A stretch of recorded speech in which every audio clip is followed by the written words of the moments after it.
As we start the second half of 2024, what is next for markets? In this video, I have all of the insight that you need to know to make a good judgment of what to do next in your portfolio. And yes, the ultimate question, are stocks going higher from here? Is it time to take a little bit of a break or pull some cash off the sidelines and deploy it into markets? Because we just had a great first half. Is that going to happen again in the second half of this year? Or again, is it time to be a little bit more defensive? Global Markets Investor writes on X, US economy is falling. 38 months of CPI inflation above 3%, slowing GDP growth at 1.4% in Q1.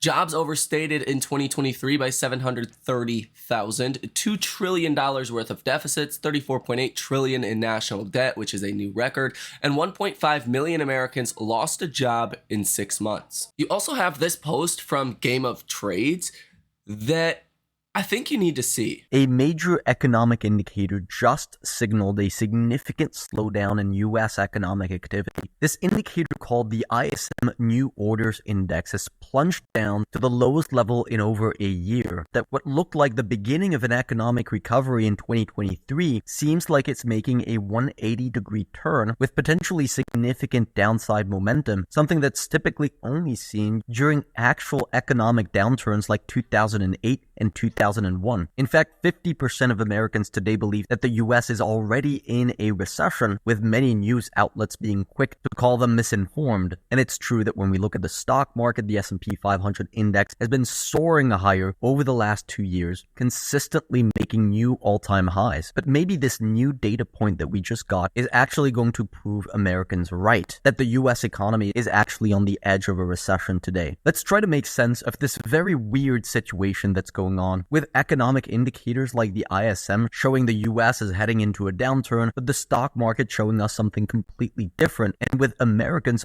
also being completely split on this matter. We're going to go through the best case and the worst case scenario, and also how we're preparing our clients at Game of Trades. At the end of the day, what determines whether the US economy is in a recession or not is GDP, so economic growth. During normal periods of expansion, GDP growth is between around 2 and 4%, which is a healthy annual growth rate. During recessions, of course, you see GDP decline to around 0 or even below 0 in full-blown contractions. Today, news outlets are right. GDP growth is at around 3%, which is a solid rate of growth that you typically see during economic expansions. That's where an indicator like the ISM New Orders Index comes in very handy, because it often gives a warning signal ahead, a warning signal that the economy is contracting before GDP actually goes down. This is what happened before the 2001 recession and the financial crisis. In fact, this also works with recoveries where the ISM New Orders Index jumps long before GDP actually recovers. And so many people were watching this resurgence in the ISM New Orders Index, extrapolating that it was going to continue, and so that GDP would actually remain quite stable in the near future. And now these same people are getting very concerned about the fact that the ISM New Orders is turning back down. But to us, so far, this is all going according to plan, because the US economy has yet to feel the complete impacts of the rising interest rates we've seen over the last couple of years. Interest rates today are actually telling us that we're going to continue to see the US economy weaken until June of 2025. When we flip this chart of interest rates and we add the ISM New Orders Index, we see there's a pretty strong relationship between the two. This is a chart that we've shown quite a few times before, where interest rates actually predict what the economy is going to do around a year and a half in advance. So in the best case scenario, we actually continue to see the US economy struggle at around these levels until June of 2025. In the worst case scenario, which is the direction we happen to believe we're heading in, we see the US economy continue to weaken substantially over the next year, eventually causing a full-blown recession. Now, you're probably thinking, great, but what does that all mean for the stock market? After all, the ISM New Orders Index has been at relatively low levels throughout 2023 and 2024, and yet the stock market has moved substantially higher over that time period. That's because this indicator hasn't reached full-blown recession levels like we saw in 2001, 2008, and in 2020. We can see, for example, in 1995, we also witnessed the ISM New Orders Index hovering around similar levels to today, and the S&P 500 during that period was soaring. In fact, you can see the ISM New Orders Index eventually recovered, and the US economy never actually went into a recession. So this massive stock market rally that we saw in 1995 actually continued for another 4 years afterwards. So that would be what happens in the best case scenario that we just mentioned, where this ISM New Orders Index just continues to hover around these levels and eventually in June of 2025 begins to recover. In that scenario, we could see the S&P 500 go on a 4 to 5 year bull market like we saw in the late 1990s. But unfortunately, best case scenario is not what we're expecting today. We do think that over the next year, we'll see this ISM New Orders Index dip below this recession threshold, just like it did in the 2001, the 2008, and 2020 recessions, all instances where the US stock market actually saw significant moves down. This chart that you see here shows us one of the reasons why we believe that's going to be the case. It shows us that over the last year, we've seen small businesses hiring less people and beginning to think about laying people off. This is a behavior that we typically see leading into economic downturns. In 1995 and 1996, we never saw this type of behavior from small businesses. Back then, businesses were looking to hire new employees. Now, as you can also see, we've seen this chart show a weakening over the last 2 years, and yet the economy hasn't yet entered into a full-blown recession. This doesn't mean it's never going to happen, but it means that these things take time. It also took a couple of years of weakening before the recessions occurred in 2001 and 2008. It seems like it's taking a bit longer today, but our expectation is that by the end of the year, the US economy will be in a recession. Our trading strategy with our members has been to take advantage of this strong market throughout the end of 23 and the beginning of this year. As long as a recession does not materialize, we are in a similar environment to 1995 and 1996, where the stock market made a spectacular melt-up. It could be that that continues, and that's been our main narrative since November of 2023. So yeah, that's a pretty strong case for the US economy will eventually enter a recession. Now, the problem with our markets today is you're not priced for that at all, and the markets are forward-looking. So if we're looking at 2025, expectations are growth is going to be just fine. If that starts to wobble a little bit, I think that could happen with earnings season, then you could have a bigger problem on your hands because the markets will start to say 2025 may not be a fantastic year, and that would likely mean some downside for this year. Bespoke wrote on X and shared this article for MarketWatch and says technology stocks show signs of breaking down ahead of big tech earnings. And again, I want to be very clear here. The markets are either going to see a broadening out, and you're going to see big tech take a seat on the back burner in the second half of this year, and the rest of the markets can start to do well, or you are going to see just everything start to catch down, maybe go through a correction. The average correction during a presidential election year is 13%. We've only seen a 5% drawdown. If we were to theoretically see a average 13% drawdown from the highs, that would put the SPY somewhere in the neighborhood of about 478, which would be quite a correction from here. A lot of people would be quite panicked or freaking out if that were to happen. But that's the historical average drawdown during an election year. In fact, if we don't see a correction, it would be the first time since 1970 during an election year where you only fell 5% and seen a 5% drawdown or correction. So it's actually pretty statistically uncommon to not see a larger pullback during an election year. The real question is what is going to cause that pullback? And there is a push and pull between the data and rate cut expectations. Until it starts to look like we're actually going into a recession, I don't think we're going to see that 20-30% crash that JP Morgan and Peter Burskin are expecting. Peter Burskin, as I reported in the last video with BCA Research, now has a 3750 target on the S&P 500. So if you're looking at the SPY, that would be downside from the highs of, let's see, over 30%, like 33%. I have to zoom this out to get a full look at this. Yeah, that would be expected downside of about 32%.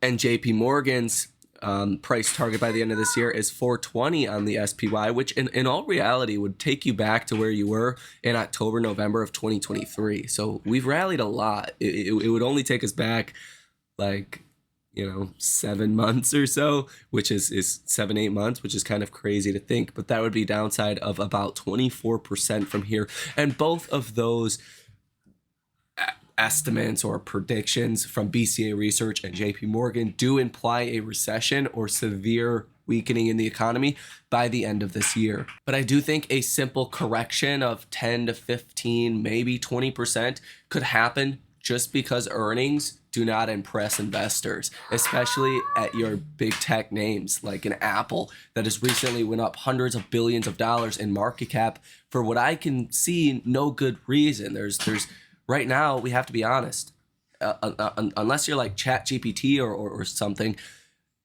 there's not this mass adoption of AI products. I'm starting to see a lot more advertisements for like Google Gemini and different products, but it's not like people are running out and paying extra money for these AI, projects. At least I don't see that. Let me know what you see out there if AI is starting to catch on in people's day-to-day lives, but I'm not seeing that. Eventually that could lead to a slowdown in AI equipment and investments at these big firms, which could be problematic for Nvidia. Although Micron's earnings signal that's probably not going to happen for a while, it is something you need to be watching for. But back to Apple, again, that stock surged hundreds of billions of dollars in market cap based on a new AI compatible phone and new AI endeavors that we don't know are going to be successful. So there's a lot higher of a premium on Apple. The expectations are a lot higher when there's no concept of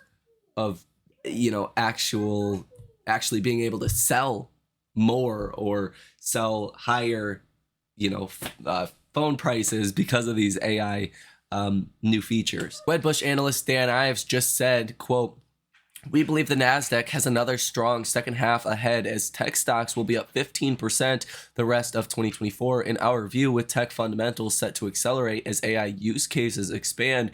AI Party, it's at 9 p.m. and this will go until 4 a.m. in our view. We believe tech bull market has legs." And again, that's something that's kind of far-fetched for me at this point. AI use cases, whether they expand or not, I don't see AI catching on in the masses, at least not right now. Besides ChatGPT, I have not heard of any new product that people are using in a massive amount. And when you do have expectations this high, and when you have Dan Ives, which is one of the best, most accurate analysts on Wall Street, that does make me a little concerned that the hype, that the expectations are a little too high. I'm probably the biggest bull on AI for the long term. Eventually, AI will be a central part of all of our lives, especially our kids' lives. This is a 10 to 50-year, 100-year cycle of evolution with AI. It's not going away, but to expect results within 6 months, a year, we're just not going to see that. Seth Golden on X says the S&P 500 has rallied from 4,990s to 5,500s, or about 10% since February. Market timing is a female dog. We all make mistakes, but don't make the mistake of assuming you can or should time the market. That is because Milton W. Berg, a CFA, says, at this time, we think it's likely that the market is in a period of consolidation, correction, or perhaps at the precipice of a bear market. We are eliminating long exposure. And that was on February 7th. So yes, there was a lot of gains missed out for this individual. But at this point, historically speaking, there should be a correction. Does that mean to get out the markets? Absolutely not. You want to stay invested in our markets, but be mindful of the real risk out there that you could see a 10 to 20% drawdown. Mike Zaccardi, CFA and CMT here on X, says Goldman Sachs, on average, high valuation growth stocks face asymmetric downside. And this is high growth defined as stocks with 15% plus sales expected and 12-month sales growth numbers. So you have the EV to sales ratio, enterprise value to sales ratio at over 8 times. And usually that does not set stocks up for a good forward return, because again, expectations are so high that inevitably you're going to miss. Inevitably you're going to have a quarter that is not as great. And when valuations are this high for these big tech names, basically all of your magnificent 5 or 6 stocks out there, it's not a favorable risk to reward. And I still see Wall Street that's very bullish on these Mag 7 stocks, Mag 6, exclude Tesla and that. And people being that bullish, I don't think that is the right area to be bullish on for the second half of this year. I could be wrong, but it just doesn't seem like that's where the exponential gains are from here. Bar chart on X says the S&P 500, the SPX, made 31 new all-time highs this year through the first half, the second highest level this century. Peter Burskin with BCA Research says on X, it's not just offices, apartments, retail, and even industrial commercial real estate are seeing trouble. There will be more regional bank failures. And yes, we do have some very strong historical data that would suggest the markets will be strong throughout the rest of this year. So it certainly is possible. Take a look at this. It says the S&P 500 since 1950, when the S&P 500 index has been up more than 10% at the middle of the year, the full year has been positive 100% of the time with a median gain of 26.4%. But what does tend to happen sometimes is if you are up by the midpoint of the year, double digits, you do tend to see some pretty violent corrections about 50% of the time the next 3 months. And then you have a very strong last 3 months of the year. You can see this was a drawdown of almost 12%. That was 2%, 5%, 8%, 10%, 6%, 4% or so. Also worth reminding everyone, we are heading into seasonally the best time of the year, or at least the best 2 weeks of the year, which is the first half of July. And that has a median return of almost 2%. This chart does show the Dow Jones historical performance before and after July 4th since 2001. And you can see on average, you're up 3 days before July 4th, about 92.3% of the time. The 3 days after July 4th, you're only up 23.1% of the time. So you do tend to get this rally into the 4th and then a little bit more of a oopsie doopsie after July 4th. And it was reported here about 10 hours ago that China factory activity shrinks again in a warning to the economy. China's factory activity contracted for a second straight month in June, signaling weakness in an area that Beijing is betting on to drive the economy. And this is according to Bloomberg. The official manufacturing purchasing manager index was 49.5. Any number above 50 is expansion. Any number under 50 is contraction. So this is actually contractionary. Getting into the second half of this year, the fear and greed index over on CNN is in fear territory at 44, which is pretty dang uncommon to see markets that hit a new all-time high just on Friday. Yes, you did reverse a little bit. And the CNN Fear and Greed Index to also have been in fear territory. Also, what you've seen on Friday was a lot of selling in big tech, and that's another kind of point that I have about big tech in the second half of this year. The gains have been so strong. You've seen a lot of profit taking on Friday in big tech, and that's a sign of what could be to come throughout the second half of this year. You have a very displaced market where expectations are super high for big tech and they're really low for, let's say, the Russell or the rest of the S&P 500, when in fact the year-over-year earnings growth is going to flip from being concentrated in big tech, that's where you've seen a lot of the year-over-year gains in EPS, to actually small caps, and the rest of the S&P 500 is going to be growing faster at a faster percentage rate than big tech. And that's another reason why I'm in favor of a broadening out of our markets. Again, I want to be very clear. I think the 30, 40, 50% crash will eventually come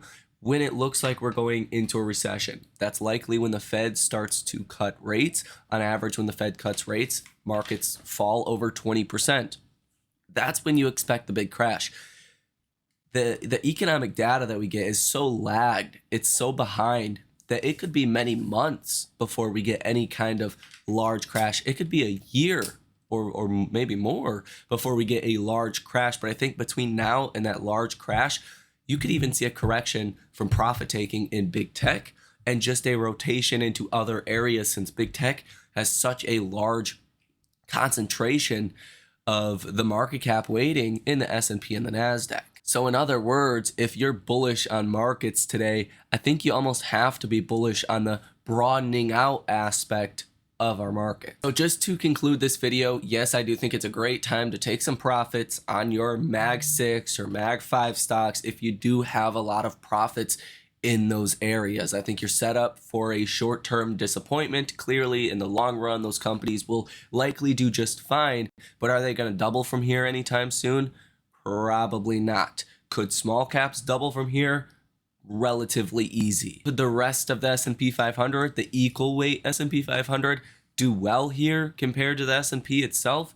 Yes, you've actually seen the equal weight S&P only up about 1% this year, and the S&P 500 itself, the market weighted or market cap weighted S&P, up almost 15%. You know, that's you're probably going to fill that divergence throughout the second half of this year. So let me know what you think about this information down below in the comment section. Hit the like button as well as subscribe to the channel if you have not done so already, and you made it to the end of this video. You might as well stick around a while, maybe learn something, maybe stay more informed of what's going on in our markets for free 99. Most importantly, you guys have a great Sunday, and I will see you in the next one.